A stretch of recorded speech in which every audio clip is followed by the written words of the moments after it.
Market లో invest చేసి మీ డబ్బులు డబుల్ చేసుకోవాలనుకుంటున్నారా? సుందరరామిరెడ్డి గారి లైవ్ సెమినార్ కి అటెండ్ అవ్వండి. హలో అండి, రామ్ గారు నమస్తే. నమస్తే అండి.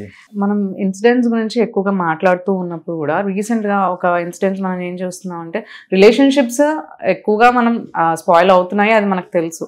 బట్ బయట రిలేషన్షిప్స్ కంటే అంటే ఇప్పుడు ఒక పేరెంట్ ఒక కిడ్ కానీ ఎవరైనా పిల్లలు ఎక్కువగా పేరెంట్స్ని నమ్ముతుంటారు. సో ముఖ్యంగా మదర్ ఫాదర్ని వాళ్ళు మోస్ట్లీ ట్రస్ట్ చేసేదే వాళ్ళని.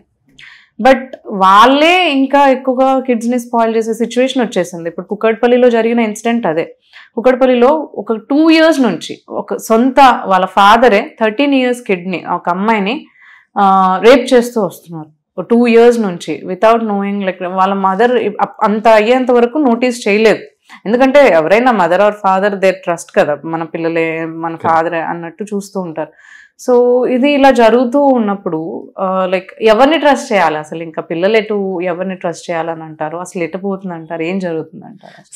ఈ కేసులో కుక్కట్పల్లి కేసులో చూసుకుంటే 13 years old అమ్మాయిని వాళ్ళ సొంత కూతుర్ని 2 years నుంచి హెరాస్ చేస్తున్నాడు సెక్షువల్లీ అని అంటే that is a most saddest part అండి. ఎందుకంటే ఇప్పుడు చూడండి, బయట నాకు ఏదైనా ఇష్యూ ఉంది అని అంటే ఇంట్లో నాకు నా తల్లిదండ్రులు ఉన్నారు సపోర్ట్ చేయడానికి అనే ఒక కాన్ఫిడెన్స్ పిల్లలకు ఉంటుంది జనరల్గా.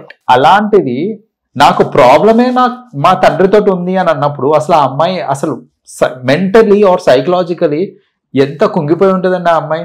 ఎందుకంటే ఇప్పుడు చూడండి, వాళ్ళ సొంత తండ్రి 2 years నుంచి సెక్షువల్లీ హెరాస్ చేస్తుంటే, అది కూడా ఆ అమ్మాయి ఏజ్ 13 years అని అంటే she's at a very adolescent అప్పుడే హిట్ అని ఉంటుంది తను. సో ఆ ప్యూబర్టీ హిట్ అవ్వడము, ఆ వయసులో సపోర్ట్ ఉండాల్సిన పేరెంట్స్, జాగ్రత్తగా ఉండాల్సిన పేరెంట్స్ లైక్ స్పెషలీ ఫాదర్, అతనే ఇలా చేశాడు అని అంటే ఆ అమ్మాయి she could not take it. And దానికి తోడు ఈ విషయం కనుక నువ్వు ఎవరికైనా చెప్పావంటే, అమ్మకి కానీ ఎవరికైనా చెప్పావంటే నిన్ను చంపేస్తా అని బెదిరించాడు సొంత తండ్రి. అత్యాచారం చేయడం ఒక ఎత్తు, నిన్ను చంపేస్తా ఎవరికన్నా చెప్తే అని అనడం ఇంకొక ఎత్తు. సో సొంత తండ్రి ఇలా చేస్తున్నాడు, అటు అమ్మకి చెప్పుకోలేక, చెప్తే నన్ను ఎక్కడ చంపేస్తాడో నా నాన్న అనేసి, రైట్, అమ్మకి చెప్పుకోలేక ఎవరికి చెప్పుకోలేక ఎంత బాధపడుతుంది. చిన్న ఏజ్, ఆ మెంటల్ ఎంత సైకలాజికల్ లో అయి ఉంటుంది అసలు యాక్చువల్లీ. That's what. అండ్ అక్కడ మెంటలీ ఇంకా ఏం ఇంపాక్ట్ అవుతుంది అని అంటే ఆ అమ్మాయికి సపోజ్ ఆమె 13 years old అంటే ఖచ్చితంగా ఆమె స్కూల్ కి కాలేజ్ కి వెళ్తూ ఉంటుంది, right? She must be 7th or 8th class school కి వెళ్తుంది. సో స్కూల్ కి వెళ్ళినప్పుడు జనరలీ దీస్ డేస్ ఏంటంటే పక్కన వాళ్ళ చూపు కూడా మీద పడతా ఉంటుంది అలాంటి అమ్మాయి. ఇప్పుడు ఆ అమ్మాయికి ప్రాబ్లం ఏంటంటే బయట వాళ్ళు ఎవరన్నా సతాయిస్తున్నా, అది సీనియర్స్ కావచ్చు, క్లాస్మేట్స్ కావచ్చు, స్కూల్లోనే ఈ మధ్య టీచర్స్ కూడా ఏం తక్కువ తినలేదు, వాళ్ళు అలాగే చేస్తున్నారు, రైట్? సో స్కూల్లో టీచర్స్ కావచ్చు, ఎవరన్నా కావచ్చు, ఆమె మీద ఇలా తప్పుగా కన్నేసినప్పుడు లేదా ట్రై చేస్తున్నప్పుడు ఇంటికి వచ్చి చెప్పుకుందామా అని అంటే దానికంటే దారుణంగా మా నాన్న ఉన్నాడు, రైట్, ఇంకెవరికి చెప్పాలి అనే థాట్ వచ్చేస్తుంది. అమ్మకి చెప్దామా అని అంటే ఇంకొక నార్మల్ ఇక్కడ ఏంటంటే మా నాన్ననే చేస్తున్నాడు, ఇది బయట వాళ్ళు చేస్తే తప్పేంటి అనే ఒక థాట్ కూడా వచ్చేస్తుంది. అంటే ఆ అమ్మాయికి మెంటలీ ఏమైపోతుంది అంటే వాళ్ళు చేసే తప్పులా కూడా కనిపించదు. బేసిక్ గా మా నాన్న చేసే తప్పు ముందు ఎన్ని అసలు నథింగ్ అనేది అనిపిస్తుంది. సో అలాంటి డౌట్స్ కూడా రేజ్ అవుతాయి, అంటే వీళ్ళు చేసేది అబ్సల్యూట్లీ నథింగ్ అనేసి. సో ఆ మెంటలీ ఎంత డిస్టర్బ్ అయిపోతారనంటే ఇలాంటి అన్నిటినీ కూడా వాళ్ళు రెసిస్ట్ చేయలేరు.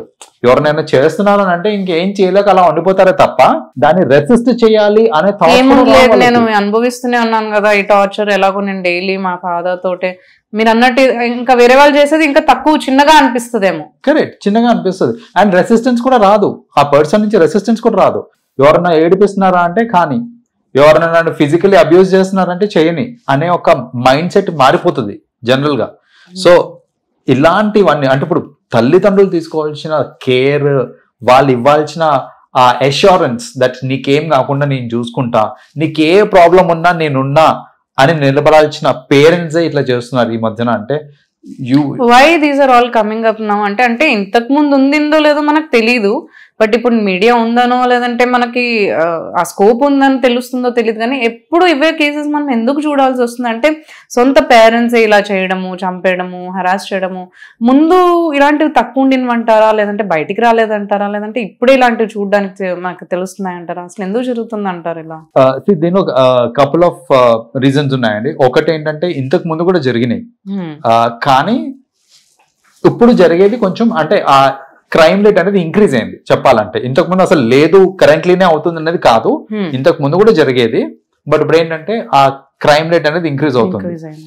రెండోది ఈ మీడియా ఉండడం వల్ల ఏంటంటే ఎక్స్పోజర్ కూడా ఎక్కువైంది మనకి. So that is also another reason that because of media or you know it is easy to publicize anything. కాబట్టి ఇలాంటివన్నీ మనకి తెలుస్తున్నాయి, ఇలాంటి సంఘటనలు జరిగినప్పుడు తెలుస్తున్నాయి మనకి. అండ్ ఇలాంటి వాళ్ళు చాలా మంది ఏంటంటే వాళ్ళకి బేసిక్ గా ఏంటంటే రిలేషన్షిప్ యొక్క వాల్యూ తెలియకపోవడం. సో మన పూర్వీకుల్లో ఏంటంటే వి న్యూ ది రిలేషన్స్. జనరల్లీ ఇంతకుముందు ఎలా ఉండేదంటే ఇంట్లో ఒక ఆడపిల్ల ఉంది అన్నప్పుడు ఆ ఆడపిల్లని ఎలా కాపాడుకోవాలి, నేను ఏ దృష్టితో చూడాలి, ఇవన్నీ వాళ్ళకి they had their own set of values and rules చెప్పేవాళ్ళు. జాయింట్ ఫ్యామిలీస్ కాబట్టి బాబాయ్ అంటే ఏంటి, పిన్ని అంటే ఏంటి, అమ్మ లాగా చూసుకోవాలనో లేదంటే నాన్న లాగా చూసుకోవాలనో చెప్పేవాళ్ళు. ఆ వాల్యూస్ అన్ని ఇంతకు ముందు ఉండేవి. ఇప్పుడు ఏంటంటే న్యూక్లియర్ ఫ్యామిలీస్ అన్ని ఎక్కువైపోయేసరికి ఈ వాల్యూస్ తెలియక మోస్ట్లీ ఏమవుతుందంటే ఏ లెవెల్ కి దిగజారిందని అంటే సొంత కూతుర్ని కూడా అసలు ఆ దృష్టిలో చూడాలి అని అంటే దట్స్ క్వైట్ టఫ్. కానీ అది ఇంకా అలా జరుగుతుంది అని అంటే just imagine a level of stooping down అనేది అవుతుంది అనేసి. సో దిస్ అంటే వీటన్నిటికీ ఏం సరౌండింగ్ కారణాలు అయి ఉండొచ్చు అంటారు? వాల్యూస్ తెలియకపోవడం ఒకటి, వాల్యూస్ తెలియకపోవడం అండి. రెండోది ఏంటంటే ఈ స్పెషల్లీ ఈ కేసులో చూసుకుంటే 2 years నుంచి అతను ఈ అమ్మాయిని ఎలా చేస్తున్నాడు అని అంటే బేసిక్ గా ఏంటంటే he should be having some sexual disorder also, like possible, like అది అంటే అది ప్రూవ్ అవ్వలేదు, but he may be having that sexual disorder too, అంటే wanting to have more sex. He can go with another women కదా. అలా ఆ sexual Dzire అనేది మీరు అన్నట్టు ఆ చూపుతో కూతుర్ని ఎందుకు చూడాల్సి వస్తుంది? So it is because of the easy access అండి. ఇప్పుడు బయట వాళ్ళు ఇవన్నీ ఏంటంటే it may not be easily accessible. Wife ఉంది, ఐ అండర్స్టాండ్. చాలా మంది ఏంటంటే దే హ్యావ్ దిస్, వాళ్ళకి ఏంటంటే యంగర్ పీపుల్ తో చేయాలి అనే ఒక కోరిక అనేది ఉంటుంది. సో ఆ కోరిక వల్ల అండ్ యంగర్ పీపుల్ కి యాక్సెస్ ఎక్కడ ఉంది అని అంటే నాకు ఇంట్లోనే ఉంది అనేసి అనుకుంటున్నారు బేసిక్ గా. సో అతనికి ఏంటంటే ఇంట్లోనే ఆ యాక్సెస్ ఉంది కాబట్టి, and that's an easy access, బెదిరిస్తే సరిపోతుంది, నా పని అయిపోతుంది అనే ఒక మైండ్ సెట్ తోటి చేసిన పని ఇది. సో దీనికి ఫ్యూచర్ ఏం ఆలోచించుంటాడు ఆయన? That's what. అంటే అతను నాకు తెలిసి నేను ఏమనుకుంటున్నానంటే ఇప్పుడు చూడండి, 1, 2, 3 చేశాడు, సక్సెస్ఫుల్లీ చేయగలిగాడు, బయటపడలేదు. ఆ అమ్మాయి చెప్పట్లేదు కదా ఇంకా నేను దీన్ని కంటిన్యూ చేయొచ్చు అనే ఒక థాట్ ప్రాసెస్ లోకి వచ్చి ఉండొచ్చు ఆయన. మేబీ ఫస్ట్ టైం చేసినప్పుడు భయపడి ఉంటాడు, కొంచెం సెకండ్ టైం భయపడి ఉంటాడు, థర్డ్ టైం కి కాన్ఫిడెన్స్ వచ్చేసింది అతనికి. ఏంటంటే ఎలాగో చెప్పట్లేదు ఎవరికి, నేను బెదిరించాను ఎవరికైనా చెప్తే చంపేస్తాను అనేసి, తగ్గట్టు ఈ అమ్మాయి కూడా ఎవరు చెప్పట్లేదు కాబట్టి ఐ కెన్ కంటిన్యూ దిస్ అని అతను ఫ్యూచర్ గురించి ఇది సేఫ్. That's what. అంటే ఇప్పుడు బేసిక్ గా ఏంటంటే అంత ఫ్యూచర్ ఆలోచించారు కదా, అంత ఫ్యూచర్, మ్యారేజ్ ఏంటి, ఆ అమ్మాయి ఫ్యూచర్ ఏంటి, ఆమె what psychologically what she's going through అవన్నీ ఆలోచించారేమో. అంతవరకు ఆలోచన ఉంటే అసలు ఈ పనులు చేయరు వాళ్ళని. సో ఆ ఆలోచన లేదు కాబట్టి వాళ్ళు ఇంత నీచానికి దిగజారారు.